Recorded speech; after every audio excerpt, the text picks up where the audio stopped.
on va peut-être passer à la suite. Merci beaucoup Hervé pour tes lumières. Voilà, je m'équipe. Multi-longueur d'onde. Donc on va passer à la suite. La suite, c'est une petite vidéo de 10 minutes, hein, c'est ça 13. 13 minutes, pardon, excusez-moi. Donc ça va être Emmanuel Baudouin. Emmanuel Baudouin qui est physicien, enseignant-chercheur à l'université Paris-Saclay et auteur de nombreux livres d'astronomie extrêmement lus. Alors moi j'en ai lu aucun, donc je ne pourrais pas vous recommander ces bouquins. Alors, en tout cas, je pourrais vous les recommander, mais je ne connais pas les titres. Et donc il va nous proposer une petite observation de la Lune et de Vénus, comme si vous étiez dans son jardin, et donc comme vous ici vous y étiez. Et donc, c'est parti.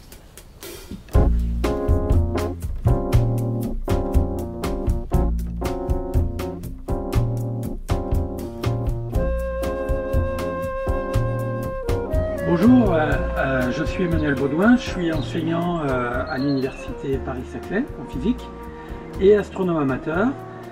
J'avais envie pour cette nuit d'astronomie à vous convier à une observation de la Lune à travers un télescope assez unique qui est un télescope de type Newton. Donc la formule Newton, c'est quelque chose d'assez classique, un miroir primaire parabolique qui renvoie la lumière à l'avant du télescope, un miroir secondaire qui fait converger la lumière sur le côté du télescope ici, dans l'oculaire que l'on voit ici. Donc le miroir secondaire, c'est un miroir plan qui ne fait que dévier la lumière du miroir primaire et l'envoyer sur le côté. Ce type de télescope a été inventé dans la deuxième moitié du XVIIe siècle, notamment par Isaac Newton, suite à des idées de Grégory, qui est le premier inventeur du télescope à miroir. Avant, on n'avait que des lunettes pour observer les étoiles. Et Galilée, notamment, a fait ses premières observations du ciel à travers des lunettes astronomiques et non des télescopes comme celui-ci. Alors ça, c'est un télescope de Newton un petit peu particulier qui a été conçu par un astronome amateur, donc c'est un télescope artisanal. Ce télescope appartenait à André Doucet, donc qui a entièrement conçu le télescope, qui a taillé l'optique avec une très grande précision et qui a conçu entièrement toute la mécanique, tout le tube.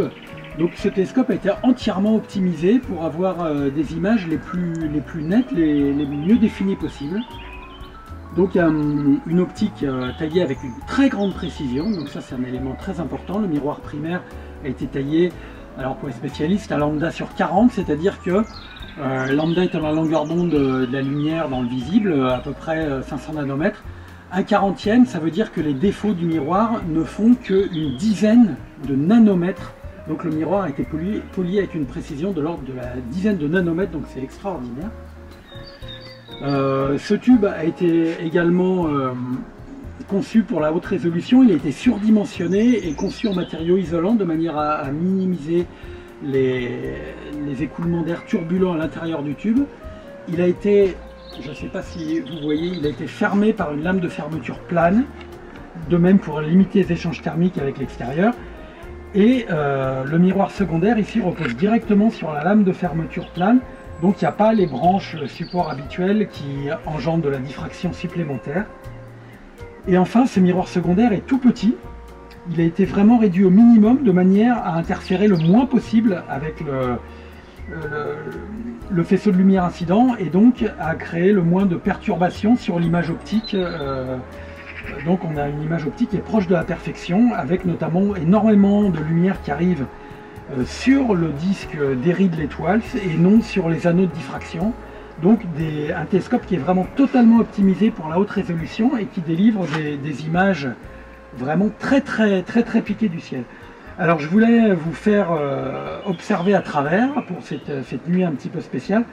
Et ce que je voulais vous faire observer à travers, c'est la Lune. Donc on va la pointer maintenant. Donc le télescope propose sur une monture équatoriale. Donc la monture équatoriale, c'est très simple. Donc l'axe principal de la monture est parallèle à l'axe de rotation de la Terre.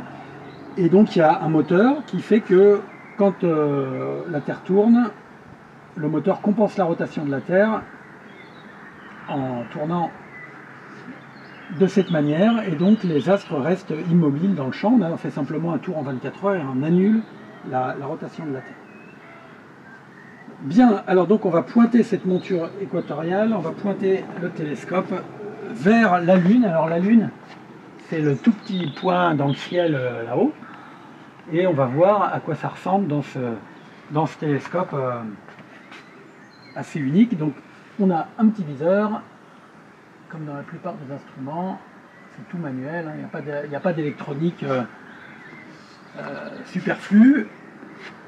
Et voilà, on l'a très très belle dans l'oculaire. Donc là je serre tout ça.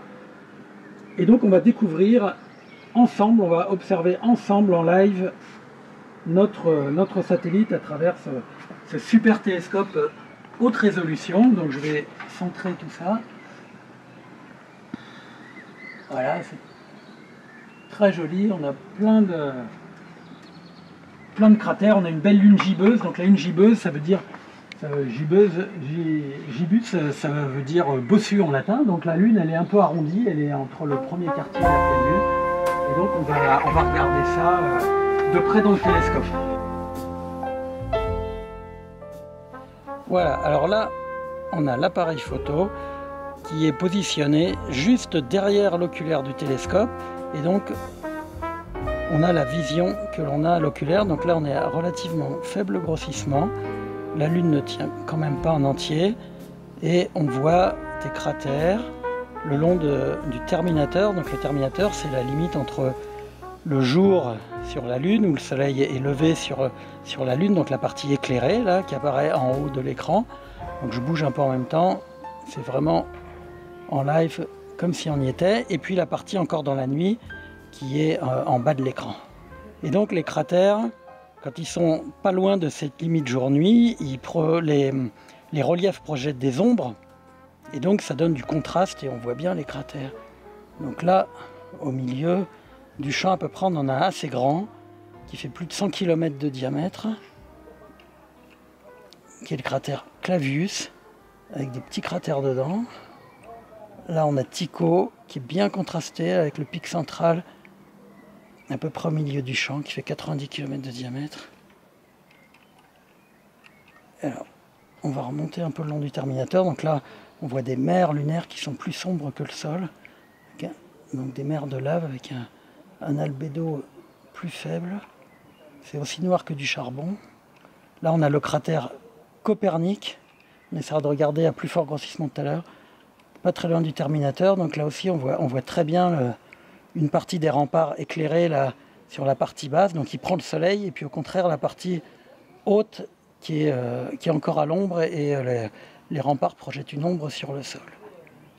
Et autour de Copernic, je ne sais pas si vous voyez bien, on voit déjà là, on voit très bien ça à la pleine lune quand c'est éclairé de plein fouet, des traces d'éjecta, on voit des traînées plus claires là qui partent un petit peu tout autour du cratère vers le haut.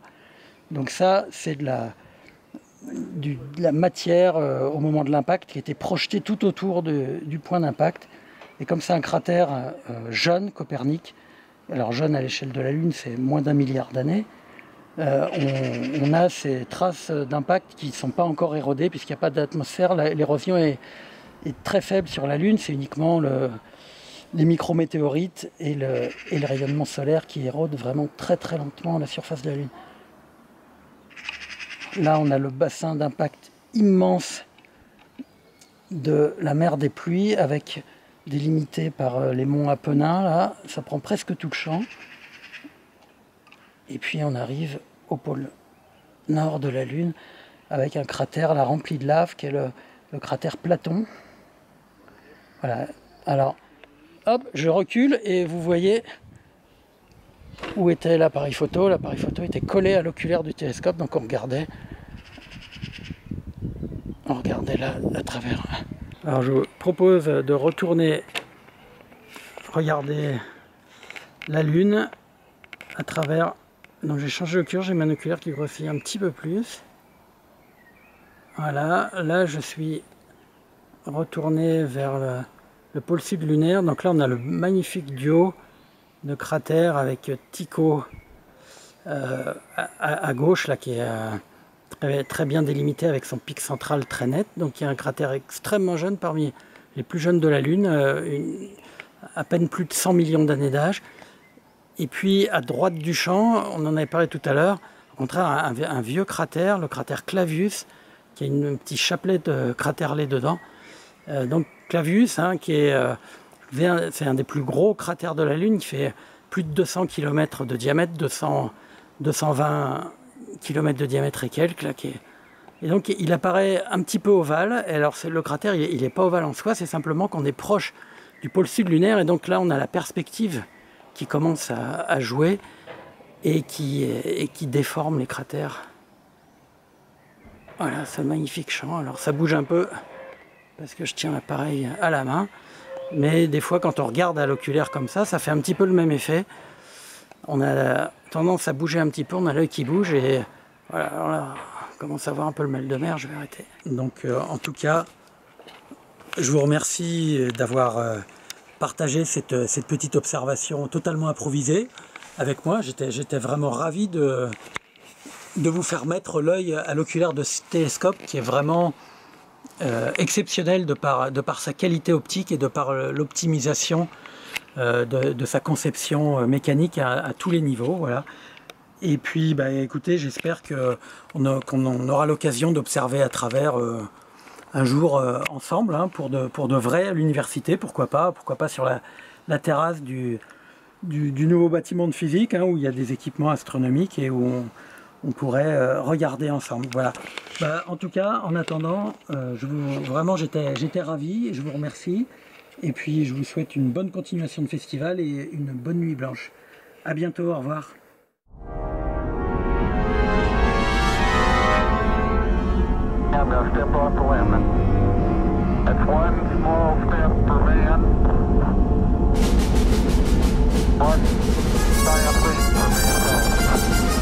Columbia, this is Houston, AOS, over.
Et on remercie Alain Robert, le saxophoniste Alain Robert et les élèves du Conservatoire de Paris-Saclay pour ce magnifique intermède musical. Intermède, c'est un mot qui n'existe pas.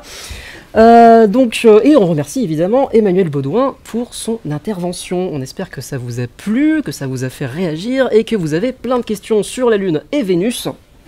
Alors, il faut savoir que vous pouvez retrouver le programme de la soirée sur le site de l'événement du Big Bang au bigbands.fr. C'est vraiment pas facile à dire. Et on vous encourage aussi à poser vos questions sur le hashtag Big Bang Big Bands. Il faudra vraiment pas que je dise ça toute la soirée.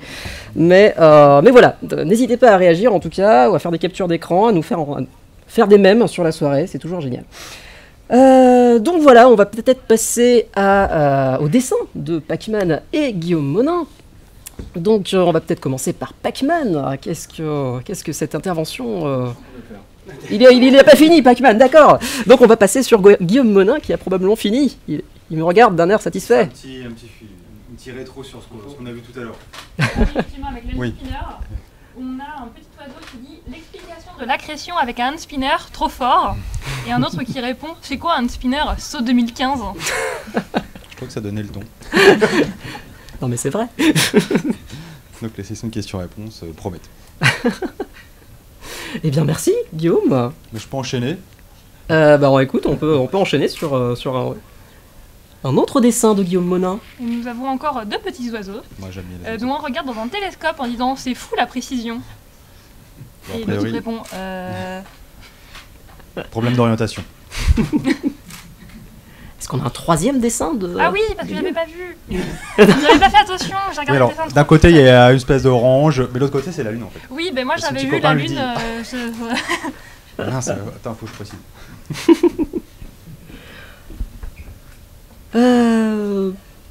On peut passer sur Pac-Man peut-être, s'il a fini.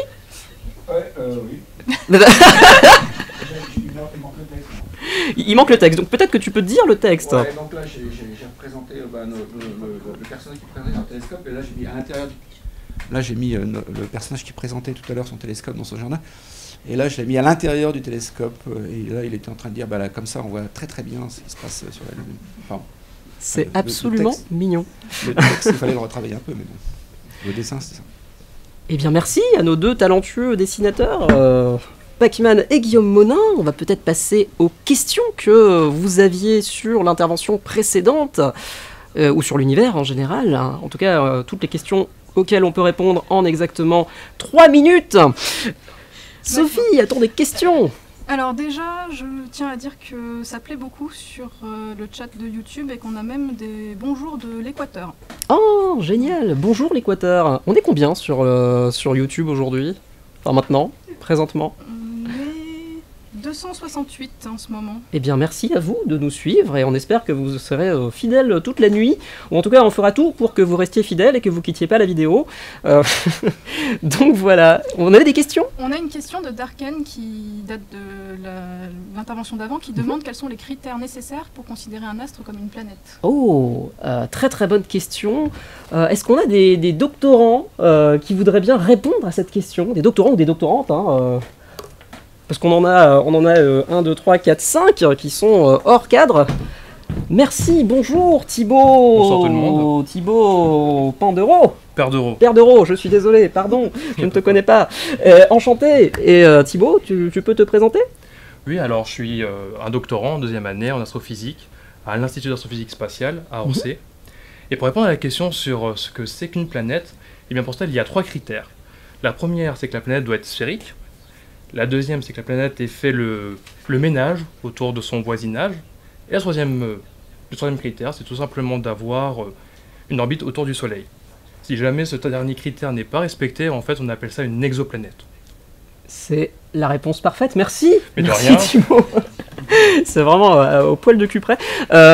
Fantastique. Est-ce qu'on a d'autres questions ? On a une autre question, c'est de savoir ce que sont les lobes de roche. Je ne sais pas si on a quelqu'un qui peut répondre Ah, dans les la lobes salle. de roche. Est-ce qu'on a des planétologues dans la salle ? Oui. Ah, je vois qu'il y a un planétologue qui renacle à l'idée de venir. Mais viens. Viens. Vraiment, on est bien. Je dis pas qu'on est mal, je dis que c'est difficile comme question, que c'est moi qui suis mal pour répondre à la question. Ne t'en fais pas. Pierre, bonjour Pierre Bonjour. Guillot. Bonsoir. Bonsoir, oui, tout à fait. Ça faisait longtemps. Oui, c'est vrai, on se connaît depuis un petit moment déjà. Donc, est-ce que tu peux te présenter, Pierre, pour les gens qui ne te connaissent pas?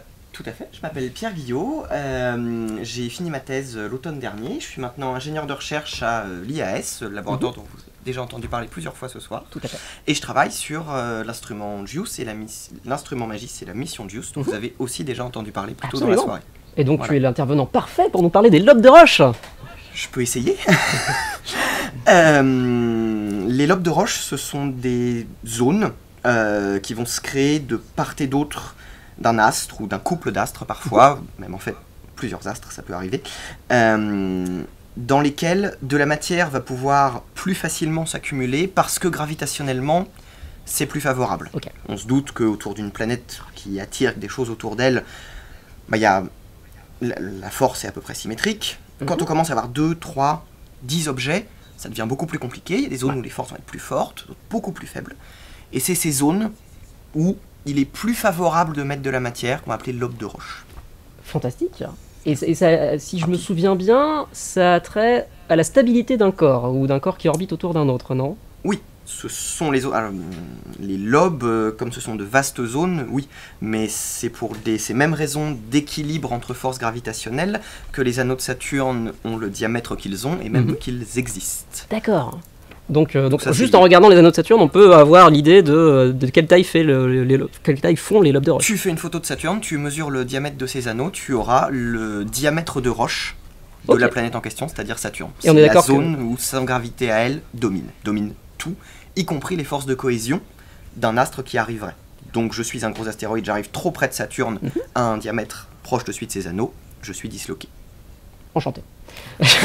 C'est charmant comme... ouais. Oui, Elle est voilà. accueillante, Saturne. Alors on est d'accord que Roche, c'est pas un caillou, hein, c'est le Monsieur Roche. C'est monsieur, tout à Alors, fait. je ne connais plus son prénom malheureusement, mais Monsieur Roche, voilà, sa page Wikipédia, J'ai limite de Edouard Roche. en tête, mais je suis pas sûr du tout.